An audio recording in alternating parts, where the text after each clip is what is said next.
Yo, what's up, troops? Yo, it's XL. This video is about rapport and creating rapport.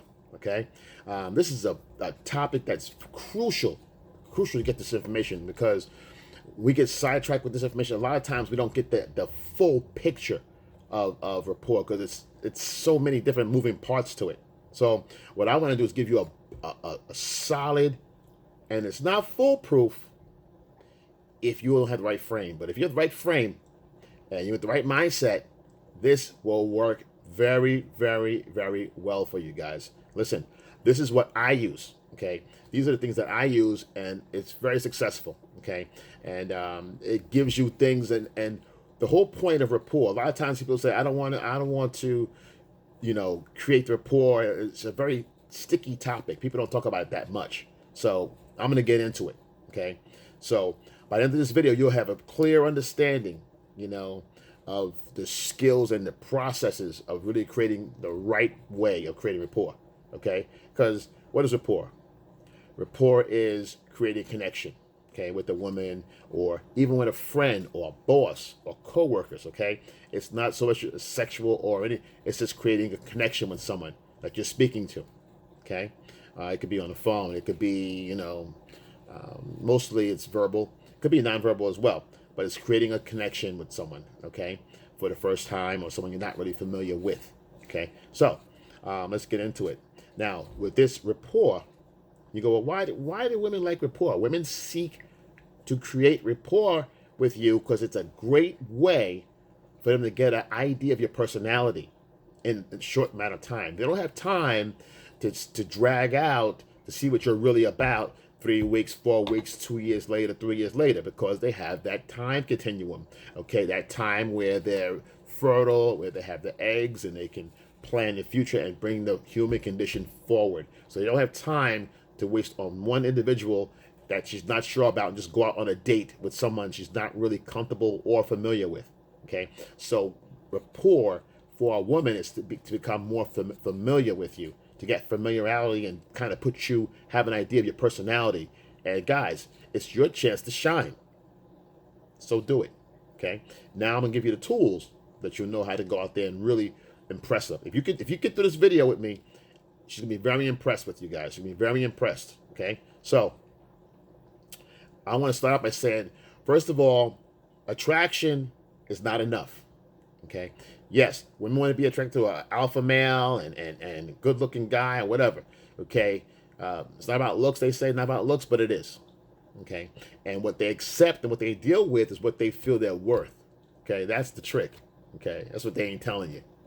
I want a guy that's tall and this and got him take care of himself and spoil me. Yeah, she's 5 foot and she weighs 300, but she want all these things, So what they really want and what they feel they deserve is two different things. So, that's why they just throw it out there. It's just throw out that fantasy. It's a tall, dark, and handsome. They just throw it out there. Okay, so now, but what happens is with rapport, it gives a woman a chance to get an idea and gauge your personality. If you're a hothead or you're a likable guy, you're easygoing, or you're strong, firm, this, that, whatever, and they can decide from that point whether to continue talking with you or not. So now, and you're part of this, and what you should be doing when it comes to rapport, you should enjoy it. I relish rapport. I relish it. Okay, it gets my skills up. I stay sharp, and I know And once you start doing this, guys, you do this stuff really well. You start knowing the outcome before you're done with the conversation. Okay. Now, so let's get into a few things. Let's take away debunk some of these myths here. Okay, and clear some things up. Now, of course, we know with attraction, people that like the same things tend to like each other. Okay, and that's true. That's true. Okay. Now, people may say, "Oh, well, what about opposites attract?" I heard of that too. That's true. Opposites do attract. No, they don't. Opposites don't attract. Okay? I'm telling you it. Okay? Opposites do not attract. Okay? Now, what could be happening and what is happening is someone that's seeing a relationship or someone they just bump heads all the time and And why are they okay? Perfect example. They don't get along at all, but yet you wonder why they're still together. Okay, we all know couples like that, and they just, I can't stand him, and I gotta get rid of her, and they don't. Okay, perfect example. And I had this, I was so confused with this growing up because my grandparents, they would fight, they would just back and forth, not physical fight, but they would knit, knit, knit, knit, knit, knit, knit, knit, knit. And then my grandfather just go, oh Lord, had a Lord. Okay, everybody. It's the littlest thing. Going to the store. My girl's name was Hattie. So it's like Hattie, Laura, right? And they from the South, so they put the words together and shit. And my grandfather's name was Jeff, so it's kind of like, so she would say, okay, say we go into the store. Something simple. Get the boys some ice cream. I'm gonna get the boys some ice cream from the store. Take them down to the store and get some ice cream. And she'll start in. They don't need no ice cream. They having lunch, Jeff. It's about time for dinner. Why you having? Oh Lord, I'm just bringing the boys down to get something. And they go back and forth and back and she and then he'll give up. Of course, he goes, oh Lord, all right, y'all go back inside. Grandmama don't want to do nothing. Y'all go back inside. And then we go, oh damn, Grandma, shit. Damn. He says, hey, it's your grandma, and you never understand. I never understood that why are they still together? I told my mom, I go, why are they always, she's like, they love each other. That's how it is. And I go, that's weird, But then as I got a little older, this is little. And I said, wait a minute, I'm trying to think, how my mind works, okay? So I'm trying to think of why would they still be it? So I'm thinking, wait a minute. Then you sit back and you peel the layers back. People that, say, wait a minute, they why would they be together? They can't be apart from each other, okay? Because they have a passion, okay? People that are opposites share a passion. Either it's unknown, okay? Or it happens simultaneously or instantly in random spots and pots and, they could be, because my grandparents, they loved the Mets. They were big Brooklyn Dodger fans. Okay, like most New Yorkers were in Brooklyn. They had a laundromat in Brooklyn. They had a business, so they were all about business, and they were all about hanging out, having fun. So they had a lot of things in common when it came to their passions. Okay, so that's the glue.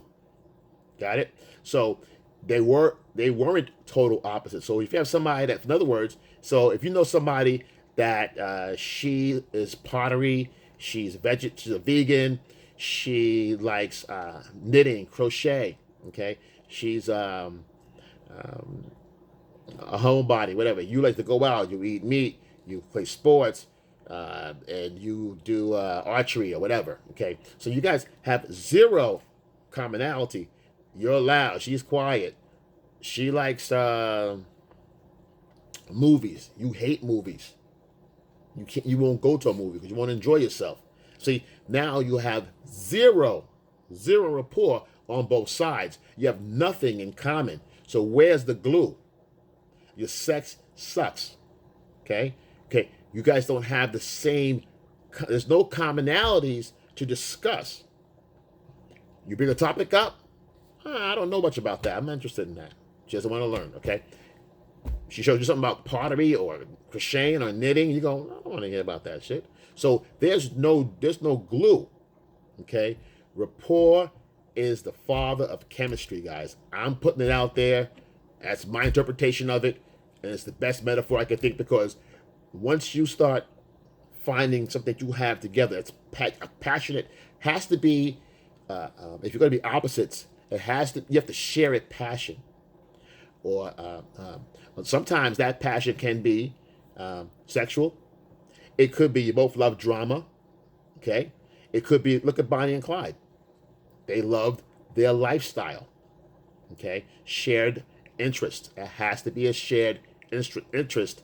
And the less that you have in common, those interests have to be very highly passionate for you. It has to be a burning passion. You guys actually have a commonality in a burning passion. And that's the glue. It can be the smallest thing out of 5 different things you don't like, but you get that one thing that you guys both hold high.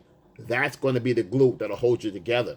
And then the other little things will be interesting or not, but they'll still won't pretty hold you together. The passion will hold everything together. Okay, and that's the glue. So my grandparents had that passion for sports, friends. They were at the house that had everybody friend went to the house. They hang out at their house. They were the party house. Okay, they had the base. They had the basement had the drunken guy holding on to the light bar thing there, and all that. So they had all that going on. So they definitely were the party house. So they were socialites, put it that way. So they had a passion for that. So they had memories and good dreams and good times that from all throughout the years. So that's what kept them together. And the Mets, no matter what, the Mets grab the kids, we take them to the Mets game, whatever. We go see the Mets, and I hated baseball, like I said, and I appreciate it now.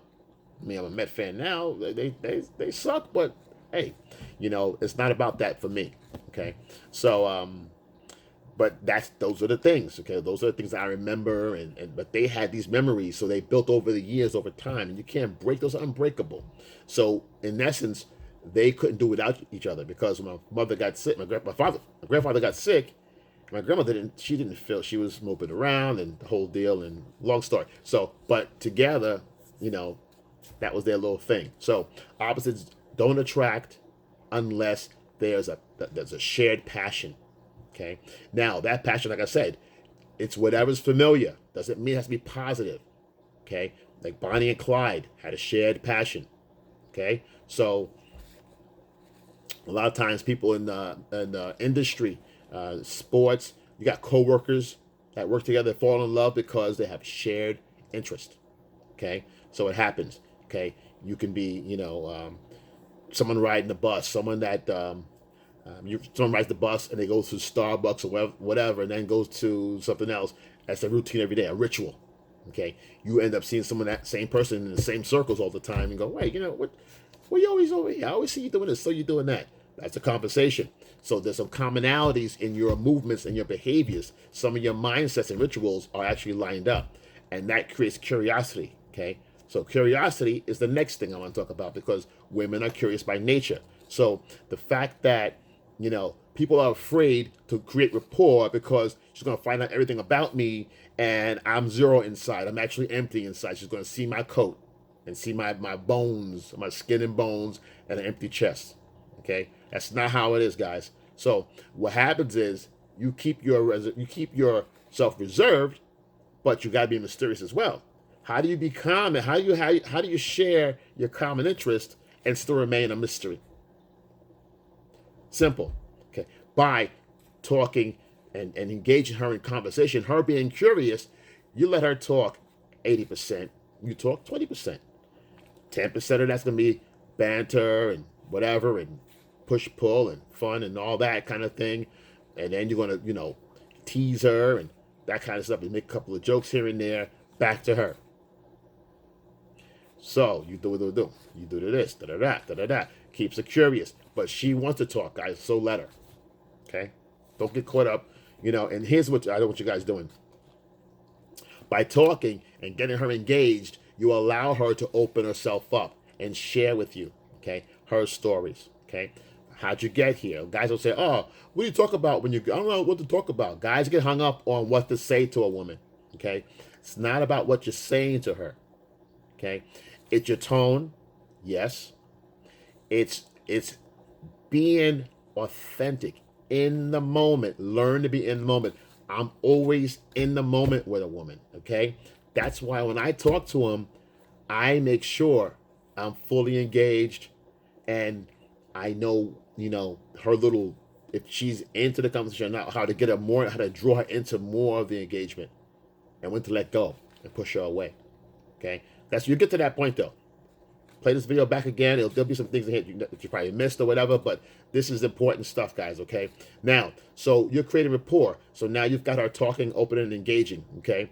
And, so whatever she's saying, and don't, now, a lot of times women will do this. Now, women that are 9s and 10s, and you start this process, okay, they love rapport because it helps. It's a sneaky fucking backdoor shit test. Watch out for this one, because here comes the carrot on the stick when she tells you, hey, I got red shoes, but you know what I love to do? I love to walk around, you know, in the street with no shoes on, you know. So, you know, and then you say, oh, you know, that's cool, me too, because they're looking for guys that are needy. A needy guy, a thirsty guy, desperate guy will seek and try to find a commonality with a woman off the rip. Don't be that guy. Let her say what she likes. If she asks you, that's when you make a comment. Okay? That's when you can say, well, that's cool, but I like this. Got it? That's cool, but bop bop bop. Because she may say some shit like, you know, "Oh, I had a long day today. I was going and I got this morning and I made some eggs and some toast. And then I went and I got my pink panties on. I got out the shower, my pink panties on, and then I threw my dark skirt on and I put on a top, whatever, and then my bra was so tight, I couldn't believe it. Oh, you know, and da da da. And I got in the car, and I came to work, this and that, and then you jump in and go, "Oh, you had eggs. I had type. I like you had type bra. What kind of bra you had on? What kind of panties you got on? Were they blue? Were they pink? I like pink. I like pink a lot. See, those are the things you know that you're bringing up. Instead of you saying something like, you know, what you should be doing with something like this, it's pretty smooth to just go like, you know, what time did you wake up? And she'll go, what? What time did you get up? Oh, I got up at 7:45, 6:45. Oh, me too. That's weird. Okay. So go ahead. Continue. You see what I just did there? The carrot on the stick is my panties. I was in the shower. I was wet. This, that, the third thing. Most guys jump right on that. Got it? I went to the least effective, the least interesting thing is what time you wake up. Okay? First thing she did in the morning, what time did you wake up? And it's like, huh? And 4:30. Oh, yeah, me too. I like that. So now you're saying I get up early in the morning without saying it. I'm an early bird, you know, whatever. And then you tell her to continue. See that? You throw a small bit in there and you throw it back in her lap and let her continue to talk. Okay? Now, never let yourself fall into an interview fray with her. In other words, never let her control the conversation. Because most times women will say, well, you know, yeah, I did this and that, da da da. What about you? What do you do? You know, how was your day? This, that, and the third thing. Okay? Here's where a lot of guys make a mistake. Okay? You go into it, you can say, listen, I got this morning early. Now, if the fact that she said to you that I wake up at something in the morning, or I say, what time you get up? That I should tell you, or whatever. Now, you can play this two ways. Let her talk about her day or whatever, but take notes. Now, you know she gets up early in the morning and makes eggs, okay? Skirt, panties, boom, boom, boom, okay? Now, what you do is, she says, how about your day? What'd you do? Oh, I woke up this morning about 6 something, you know. I made some eggs, you know. I went out and I got my boxes. I ran out to the gym for a little bit. Then I came to work, you know, whatever. So, you know, and then you take the conversation away from her and you throw something else at her. Okay, now you've given her a couple of tidbits into your life, how your morning starts. Starts waking up early. Okay, not a lazy ass. You're up early, like her. She can relate to that. You have eggs, or you make a similar breakfast. You took a shower. You went to the gym. Okay, now you're giving her a small peek into your world, a tiny peek, and then you go boom back to you. Got it? That's a lot. Okay, you don't go no. That's curiosity. Now there's so much things going on. You're giving her information, but it's just a little sliver. Okay, you're not freezing her out. You know, well, what about you? Well, no, you're engaging. You're telling her your thing, but you're matching her up. Got it? But be about that, guys. It's just something that you don't do. Don't just say, oh yeah, me too. I do this, whatever. Don't make it obvious. Don't keep doing it. All right? Don't make it obvious. Don't keep doing it. If you're not that guy, don't say, oh, I get up early in the morning, I run this. You say, I hate getting up early. I don't like that. Nah, that's not gonna be me, man. Right? Now when you say that creates a spark. Okay, you can do that, and it'll create a spark still. It'll work because she says, oh, okay, you're just going along with everything she says. Okay? So that's how you play that. If for everything that she actually says, oh, I do this, this, and that, you may say, you take one away. I may do one of those. That's it. Out of all that stuff she said, I agree with this one thing I do. All right? Something. Okay? Or nothing at all.